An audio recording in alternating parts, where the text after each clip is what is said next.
Estamos chegando com mais um Viver Bem, o podcast da Unimed São José dos Campos. E hoje nosso assunto é envelhecimento ocular. Já ouviu falar? Pois é, pode ser que você em casa já tenha sentido que os seus olhos estão envelhecendo, mas nunca ouviu necessariamente esse termo. Então, por isso, a gente vai conversar sobre esse assunto hoje com o doutor Sebastião Domingues Neto, que é oftalmologista. Doutor, muito obrigada pela presença, pela participação aqui com a gente. Obrigado a você, Francine. Obrigado à Unimed, principalmente, por ter tido essa iniciativa, que é muito boa. Legal. Agora, envelhecimento ocular, todo mundo tem? Pois é. Assim como o coração envelhece, o joelho envelhece, a pele envelhece, né? As mulheres se preocupam muito com isso, os olhos também envelhecem, né? E, na verdade, a gente se apercebe disso ao longo da vida, né? Claro. Quer dizer, então, eu diria para você que, a rigor, o olho começa a envelhecer ao torno dos 20 anos de idade, tá? Mas a gente começa a perceber esse problema principalmente a partir dos 30, né? Com muita certeza depois dos 40, né? Como você deve saber disso, né? Eu sei sim, doutor, porque o meu braço está ficando curto. Pois é, aí a pessoa Cada vez pensa, mais. A pessoa fica na dúvida, vou no ortopedista ou vou no oftalmologista? Pois né? é, doutor. E por que isso acontece, né, Francine? Isso acontece pelo seguinte, eu acho que a gente pode dividir o olho em duas partes, né? A gente pode dividir o olho, a função do olho em duas partes. Pode dividir o olho na função de captação da imagem e transformação dessa imagem em alguma coisa que o seu cérebro entenda. Isso é a parte funcional, assim, do olho. E tem a parte óptica, porque, na verdade, o olho é como se fosse um conjunto de lentes, tá? Que permitem que você possa enxergar com nitidez. O que é enxergar com nitidez? É a imagem chegar na retina nítida, para que os seus neurônios possam interpretar essa imagem e entender o que eles estão vendo. Então, essa parte óptica do olho, que é muito importante, é que te permite enxergar com foco quando você olha para longe e com foco quando você olha para perto. Esse sistema se chama acomodação. Então, você tem dentro do seu olho uma lente. E essa lente, ela muda o formato dela. Ela muda o formato para você poder ter foco nas várias distâncias. E é essa lente um dos principais sintomas que a pessoa percebe que ela está envelhecendo. Uma falha nessa lente, começa seria isso. Ela vai ficando mais rígida. Conforme ela fica mais rígida, ela vai perdendo elasticidade, ela perde a capacidade de se curvar e mudar o grau da lente que você tem dentro do olho. Então isso acontece praticamente desde que você nasce até morrer, você vai perdendo aos poucos, mas fica mais acentuado, a pessoa começa a perceber a partir dos 30, principalmente se ela tem algum tipo de grau. Sabe aquele óculos para descanso? Sim. Aquele óculos que a pessoa usa no computador, né? Ou para leitura prolongada? Por que ela usa isso, mesmo com 30 anos de idade? Porque ela tem um determinado grau que essa lente compensava. Mas como ela vai perdendo essa capacidade, ela vai precisando de uma ajuda suplementar. Né? E isso fica mais evidente a partir dos 40 anos, que é a história da vista cansada. E todo mundo vai ter, de alguma maneira, algum tipo de sintoma por conta desse envelhecimento. Então, aí vai depender, o sintoma vai depender do grau que a pessoa tem de base. Quer dizer, você pode ter um grau 0, pode ter um grau de miopia, pode ter um grau de hipermetropia, a grosso modo. Então, se você é míope, todo mundo que é míope ou conviveu com um míope, sabe que o míope enxerga bem de perto. Sim. Então, quando ele fica presbita, quando ele fica com a vista cansada, 40, 50 anos, como ele tem a miopia, ele vai conseguir enxergar de perto sem óculos. Mas aí ele vai precisar de óculos para longe, quer dizer, não dá para... As duas situações, longe e perto, em torno dos 50 anos, muito pouca gente consegue ter. O hipermétrope, por exemplo, é o contrário. Ele já começa a ter dificuldade para perto muito cedo, antes da dificuldade para longe. Então, se você é hipermétrope e com 30 anos, é possível que você já precise começar a usar óculos para leitura, por exemplo, que é o tal do óculos para descanso. Maravilha. Por exemplo, eu nunca precisei usar óculos, sempre tive muita facilidade, tanto para perto como para longe, nunca tive dificuldade, aliás, né? A partir dos 40 anos, de fato, eu percebi que o meu braço estava ficando curto e eu perdi o foco quando eu precisava enxergar alguma coisa muito próxima ao meu rosto. Isso significa necessariamente que eu vou desenvolver, por exemplo, uma miopia, um astigmatismo, alguma coisa, alguma doença ocular? O grau você já tem de base. como você sempre teve uma visão boa, provavelmente o seu grau de base é 0 ou próximo disso. Tá. Você não tem nem miopia e hipermetropia. O Ok. que você vai ter quando você, porventura, passar dos 40 anos, né? A hipótese de você ter mais de 40 anos, quem sabe que você não tem, mas quando você tiver mais de 40 anos, então você vai começar a ter a vista cansada, que é a tal da história de ficar afastando o foco, porque quanto mais perto, mais esse mecanismo tem que trabalhar. Mas aí isso pode gerar, por exemplo, essa vista cansada, ela pode me trazer algum problema de grau? Não. Não. O grau que vai aparecer, se aparecer, você já tinha. Ah, entendi. Tá? Só que aquela lente que você tinha dentro do olho era capaz de fazer a corrigir. compensação disso Tá, aí. perfeito. E a visão de perto é um problema natural de todo mundo. Uhum. Voltando a dizer, se você é míope, você vai enxergar de perto sem óculos, mesmo com 50 anos de idade. Mas se você não é míope, é uma pessoa normal, você vai invariavelmente precisar de óculos. Lembrando que tem um detalhe, né? Uma vez na época da residência, eu examinei um paciente que tinha quase 10 graus de miopia e não usava óculos. Por quê? Ele era chacareiro, não saía da chácara para nada, então ele não tinha necessidade de enxergar de longe, que é o caso da miopia. Ele só enxergava de perto. Hoje, ao contrário, nós usamos muito mais a visão de perto do que a visão de longe.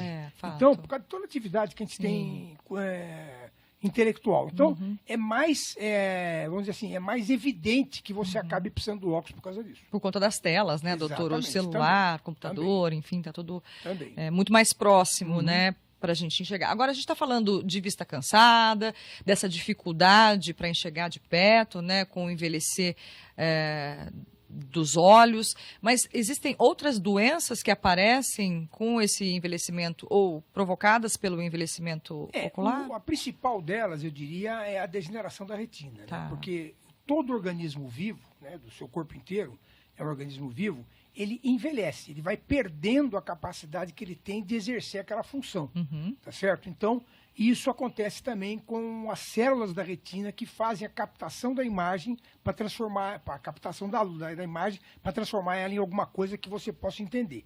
Isso é muito, hoje está cada vez mais presente, porque a população está efetivamente envelhecendo. É um problema que tem um componente genético importante, quer dizer, se a sua família tem, você tem chance de ter o problema também.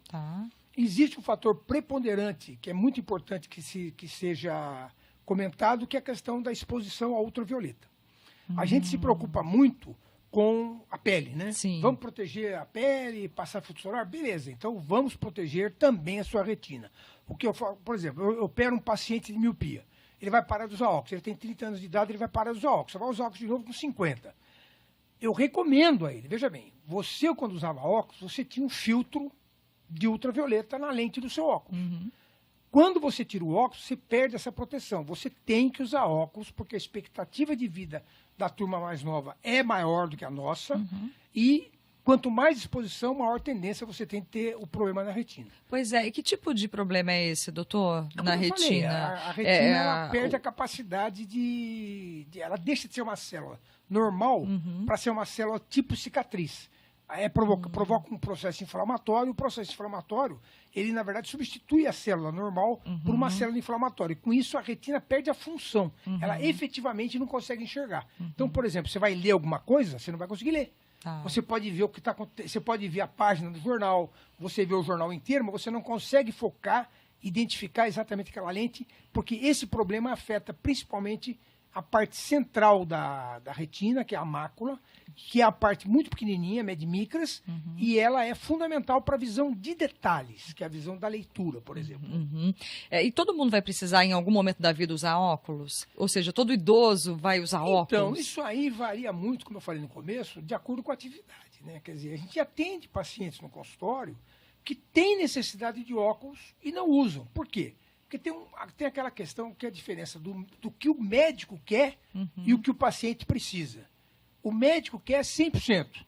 Eu quero 100% de visão no paciente. Claro. Mas não necessariamente ele precisa de 100% de visão. Então, às vezes ele tem um grau, tá certo? Para ele ter 100% de visão, ele vai precisar usar grau, vai usar um determinado óculos.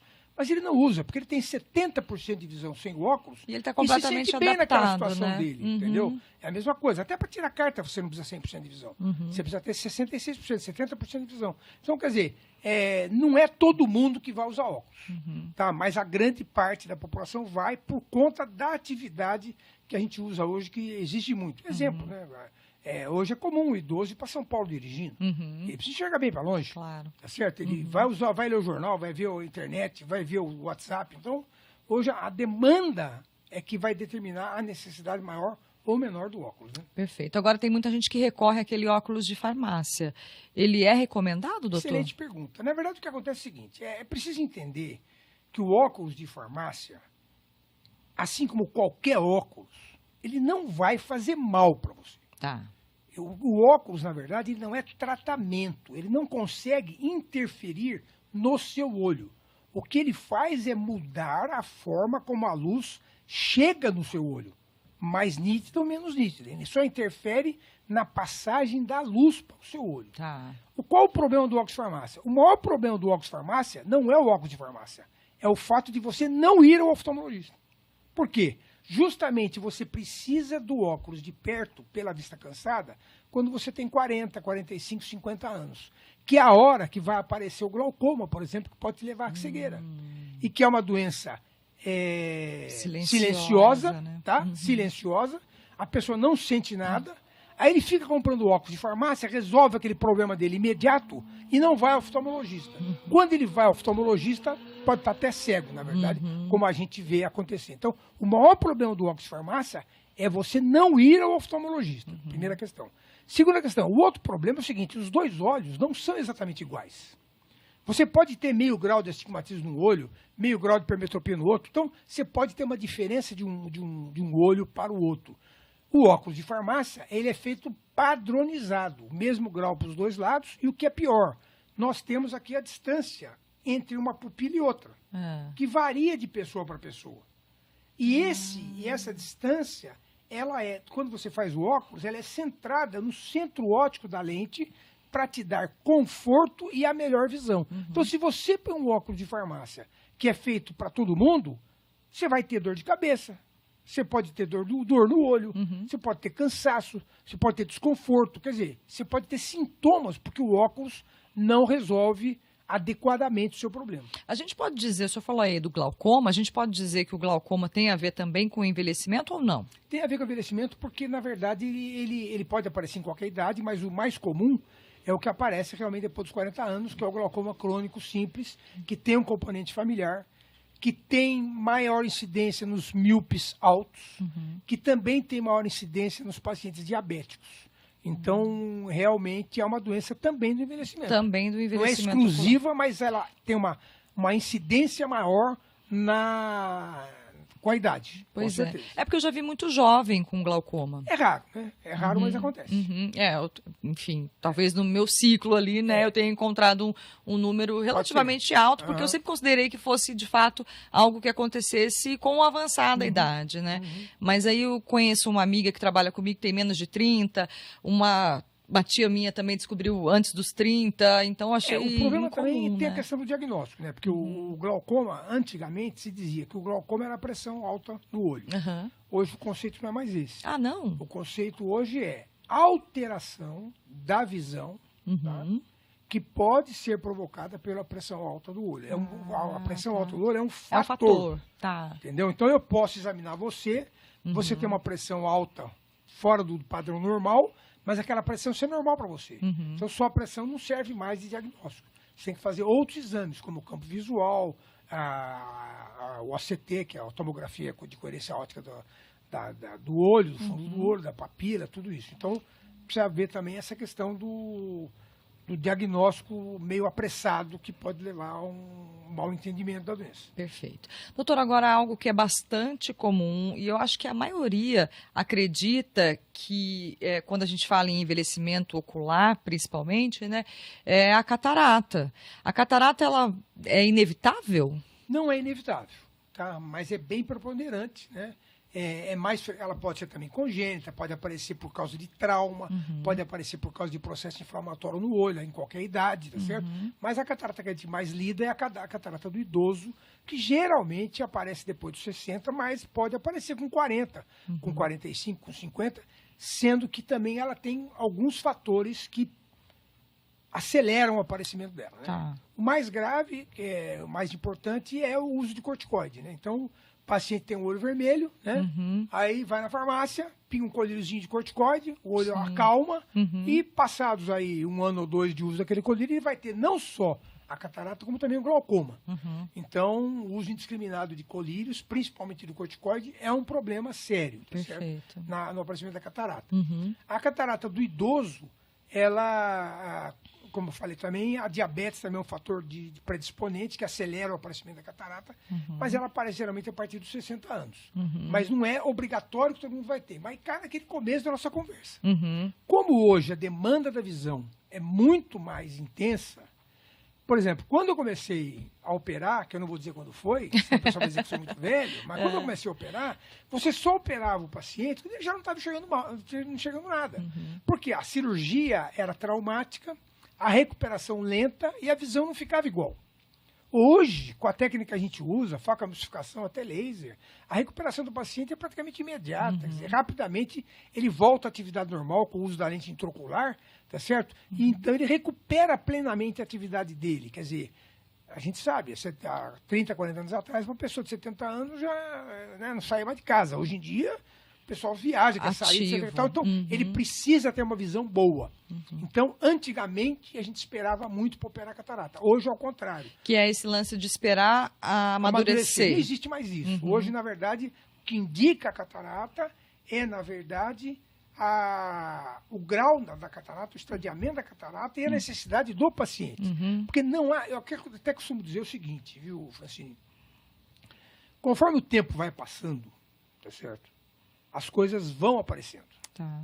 Você começa a ter uma dor que você não tinha, você começa a ter uma pressão que você não tinha, você começa a ter uma glicemia que você não tinha, e você pode ter também um câncer que você não tinha, você pode ter um infarto que você não tinha, e você pode ter um derrame que você não tinha. Então, o conselho que eu dou para os meus pacientes é, cada problema, ao aparecer, tem que resolver. Até rimou. Porque é isso. Hoje você tem uma catarata inicial. Tá certo? Pergunto para você, a catarata vai sumir? Não vai sumir. A catarata vai melhorar? Não vai melhorar. Ela só vai ficar estável ou piorar. Mas se hoje você tem uma expectativa de vida maior, se você tem 70 anos, 65, está com diagnóstico de catarata, se programe para fazer essa cirurgia. Tá. Porque hoje, para você, o mais importante é a cirurgia de catarata. Você fica adiando. Daqui 2 anos, você tem um infarto. Aí você deixa a catarata para depois. Passa mais um pouco, aparece um câncer de próstata, um câncer de útero. Você começa a tratar coisas que teoricamente são mais importantes, sem contar no Alzheimer. Isso a gente está falando porque dá para conviver com a catarata. Muita gente durante muito com a catarata, tempo, né? sem muitas consequências. Não, e o problema, Francine, é muito simples. Você não vai dormir e acorda com catarata. A catarata é um processo lento.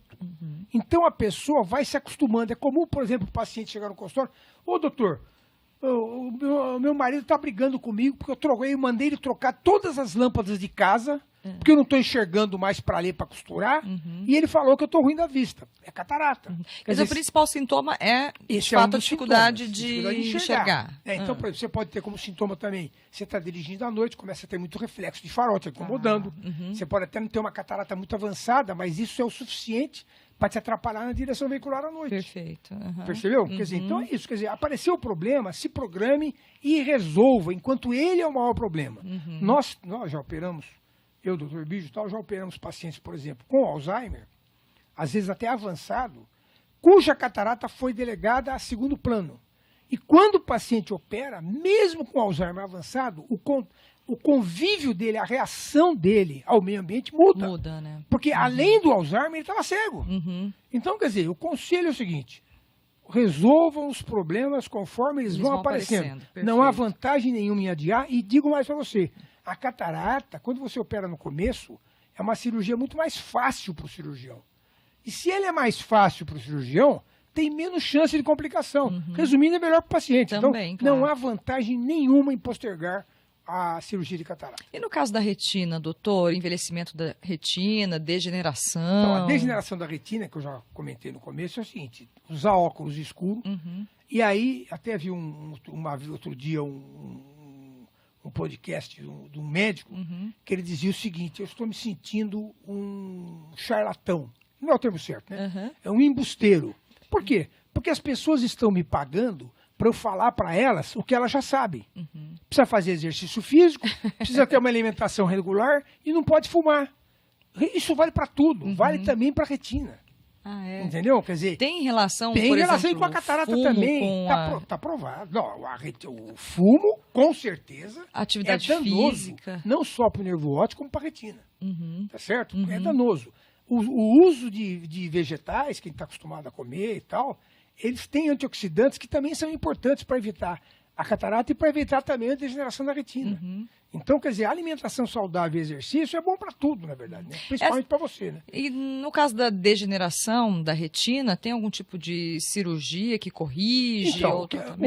hoje vamos dizer assim, o tratamento hoje, profilático é o uso de vitaminas específicas para a retina. Você só usa isso ou quando você tem um antecedente familiar, ou quando você tem uma exposição ao sol, ou teve, muito intensa, ou você tem alguma lesão, algum já indício na retina que você é um paciente predisponente a ter a degeneração macular, tá certo? Isso quem tem que avaliar é o oftalmologista. Isso é o tratamento preventivo. Quando o processo está instalado, você tem hoje o uso de aplicação de medicações antivasogênicas para evitar o processo inflamatório e a proliferação da doença. Mas ela não regride. Não tem ela como. só estaciona. Tá, isso foi um grande avanço nos últimos anos, tá certo? É um tratamento dispendioso até para os pacientes e para os convênios, mas é um grande avanço que realmente segura, retarda essa progressão. No futuro, que já está sendo feito em termos experimentais, o que nós vamos ter, que eu acho que é o que vai realmente resolver, é a injeção de células-tronco, que vão, então, substituir aquelas células danificadas por novas células. Mas ainda não, são estudos ainda. Não, na prática já está se fazendo. Sim, mas ainda... Mas ainda vai demorar, talvez uns 5 anos ou 10, não sei, para a coisa se tornar viável. Tá? É um procedimento até simples de ser feito. A questão é a forma como ele evolui. Né? Tá, você falou de exposição ao sol. E os dermatologistas falam também da exposição ou das luzes que a gente tem em casa mesmo, né? A luz comum. Para a retina, para os olhos, ela também agride, assim como os raios ultravioleta? Hoje é uma discussão muito grande sobre o tal da luz azul, né? Inclusive, se você pegar o celular hoje, ou o notebook, os computadores mais modernos, os celulares mais modernos, eles têm lá uma tela, tem uma opção na configuração para uso noturno, para diminuir a emissão da luz azul.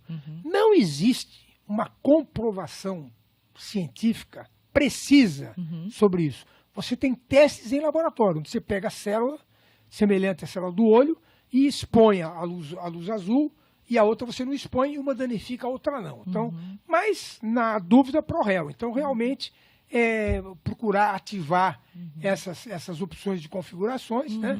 E de hoje também, os óculos, já tem óculos que tem o filtro da luz azul também, que também ajudam de alguma maneira. E podem também ajudar. Isso né? influencia também no ciclo circadiano, né? Com o ciclo natural que o organismo tem com relação à luz. Por isso que se pede para você não usar as telas à noite, antes de dormir, porque elas alteram a produção de melatonina, alteram o seu ciclo e pode dificultar o seu sono. A qualidade do sono pode ser prejudicada, né? Doutor, e outras doenças como, por exemplo, pressão alta, diabetes, elas interferem na saúde dos olhos? A questão toda é a seguinte, elas interferem no organismo como um todo. Se elas interferem no organismo como um todo, interferem também nos olhos. Por que nos olhos elas são piores? Porque o olho é muito pequenininho. Então, uma pequena porção da retina que esteja afetada, você pode ter uma porção grande do seu rim afetado pela diabetes ou pela pressão alta, e isso não interferir na função renal.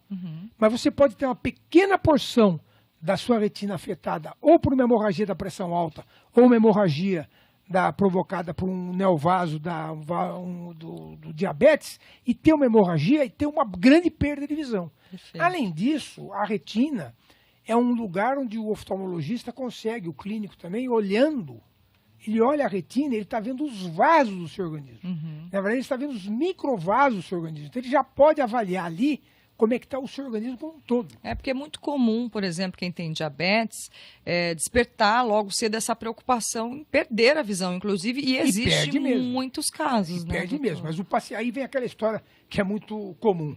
O paciente chega para você e fala assim, doutor, mas a minha diabetes está controlada. A minha glicemia não passa de 100 há 2 anos. Tá. E o meu olho está ruim desse jeito? Tá, não passa de 100 há 2 anos. E nos últimos 10? Entendi. Entendeu? Quer dizer, o problema é cumulativo. Quer dizer, não é depois que o processo está instalado, que o problema está instalado, você pode segurar, mas você não vai reverter o que você perdeu. Tá. Entendeu? É comum o paciente falar isso. Mas a diabetes está controlada hoje. Como é que foi nos últimos anos? Doutor, a gente está quase terminando. Eu queria 2 perguntas últimas. A primeira é em relação ao uso de colírios. O senhor falou aí que alguns tipos podem prejudicar. E aquele colírio, por exemplo, só para clarear o olho? É, dos piores que tem, né? E ele prejudica de que maneira? Porque é o seguinte, o único colírio que você pode usar sem se preocupar são as lágrimas artificiais. Tá. Na farmácia tem um monte. Ok. E se você quiser usar ele para clarear o seu olho, deixa na geladeira, porque aí ele gelado, ele vai fazer o seu olho clarear. Tá. É fácil entender o seguinte, no organismo, você tem substâncias que dilatam os seus vasos. E tem substâncias que contraem os seus vasos. E essas substâncias vivem no equilíbrio. Então vamos falar o olho. O seu olho não fica vermelho porque você tem um equilíbrio dessas substâncias. Se você coçar o seu olho, você vai estimular a liberação dessas substâncias que deixam o olho vermelho. Que é uma agressão, ele vai tentar se defender. Aí você vai, então, liberar substâncias para clarear o seu olho, tudo de forma natural. Certo? Tá. Aí você começa a usar um colírio que deixa o seu olho branco. Clarinho. O que vai acontecer com o seu organismo? Ele vai começar a produzir substância para deixar o seu olho vermelho. Para compensar o que você está introduzindo no seu olho. Entendi. Então, enquanto você usa o colírio para deixar o olho branco, ele fica branco. Quando você para, ele fica 2 vezes pior, mais vermelho, porque ele está sobrecarregado de substâncias que vão fazer a vasodilatação. Então, você usar um colírio desse, eu vou numa festa, eu pinguei um negócio aqui, tudo bem. O problema é que as pessoas se viciam nesses colírios e acham que eles são inócuos. E você acaba ficando dependente. Além disso, tem uma coisa pior, que é que eles podem provocar o olho seco. Eles podem provocar uma alteração na qualidade da sua lágrima. Isso vai te dar desconforto no celular, vai te dar desconforto no ar-condicionado, vai te dar desconforto. Na verdade, você acha que você está lubrificando, mas não está. Não está, né? porque não é lubrificante. Então, é o contrário, né? O único colírio que você pode usar, lubrificantes oculares. Doutor, para encerrar, com que frequência eu devo procurar o oftalmologista? Então, isso aí eu vou falar umas coisas aqui agora que o pessoal não vai gostar muito, mas é o seguinte, tem os mitos, né? Quer dizer, é obrigatório você ir no oftalmologista todo ano? Não, não é. Tá? Porque, vamos supor, depende da sua idade e depende da sua patologia, que depende do que você tem. Quer dizer, uma pessoa com mais de 40 anos, que não tenha patologia nenhuma, eu acho que tem que ir no oftalmologista pelo menos cada 2 anos. Tá? Uma pessoa na faixa de 20 a 40 que não tenha nenhuma patologia, na faixa de 2 a 3 anos. Tá. Que é para quê? Para prevenir um eventual glaucoma. Mas não há uma necessidade imperiosa de ir no oftalmologista, vou ficar cego, não é essa a questão. A criança, o ideal, estamos aí com essa questão da filha do Thiago Leifert, levantou-se muito essa questão do retinoblastoma, que é uma doença muito rara, né? Mas ela existe. Então, quer dizer, todo mundo deveria, ou a própria escola deveria fazer uma avaliação da visão das crianças a partir dos 2 anos de idade. Em casa, qualquer pessoa pode fazer isso com seus netos, com seus filhos, simplesmente tampando o olho da criança e vendo como ela se comporta no ambiente, se ela reclama ou não. Porque quando uma criança tem um olho ruim, um olho bom, quando você tampa o olho bom, ela na hora bate na sua mão para você destampar o olho bom dela. Então são coisas simples de serem feitas. Agora, é muito conveniente levar uma criança ao oftalmologista ao redor dos 3 anos. É uma idade que ela já colabora, né? E mais importante que isso, os pediatras têm o teste do olhinho, né? E principalmente os pais, ao verificarem as fotos dos seus filhos, de preferência com flash, ou verificar se há aquele reflexo vermelho, que hoje a tecnologia atrapalhou. Porque hoje as máquinas, os próprios celulares, corrigem, né? eles fazem isso. O que eles fazem? Quando ele vai tirar a foto, ele dá um pré-flash para a sua pupila fechar, para depois ele dar o flash principal. Então a pupila está fechada quando tira a foto. Uma boa forma é desabilitar isso aí, tirar foto das crianças num ambiente em que o flash não seja tão influente e ver se tem, então, aquele reflexo vermelho. E o melhor mesmo é levar o oftalmologista ao redor dos 3 anos e depois ao redor dos 5, 6 anos, que é a idade escolar, para ver como é que está a visão dessa criança. Maravilha. Doutor, muito obrigada pela entrevista, pela participação aqui com a gente. É isso aí, Francine. Obrigado a você, obrigado à Unimed e parabéns pela iniciativa. Viu? Maravilha, até a próxima. Até a próxima. Para vocês, muito obrigada também pela companhia. A gente se vê no próximo episódio. Até lá.